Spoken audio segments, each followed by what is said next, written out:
Status quo bias. What do you do when your trade idea goes wrong? Behavioral economics. What is status quo bias? It is an emotional pattern whereby a person with several choices prefers the option closest to what he already has. In other words, the person is more inclined to make no change in an investment decision or seek to maintain the status quo.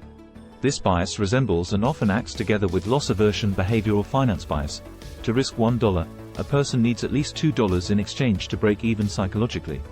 And endowment bias. A person assigns a higher value to an investment he owns than to the same investment he does not own. Status quo bias is one of the most common among investors and, at the same time, one of the most difficult to eliminate. Status quo bias is an emotional bias, that is, an error in emotional reactions. These biases are more difficult to overcome and require permanent discipline and control in addition to awareness. What are the consequences and portfolio risks? Firstly, many investors tend to hold securities with which they are familiar or have an emotional attachment. For example, some investors buy Google, Facebook, and Apple stocks because they use their products daily. They confuse the familiar company name with a proper analysis of the risk-return relationship of the company's security. Secondly, investors with status quo bias tend not to rebalance their portfolios even if this results in excessive risk or offers insufficient returns.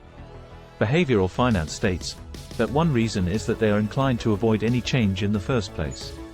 Another is a false perception that transaction costs or taxes associated with buying and selling will be high, usually not. If a person also has loss aversion bias, the effect of status quo bias becomes more pronounced, exacerbating the temptation to avoid losses. What can I do to make my portfolio optimal?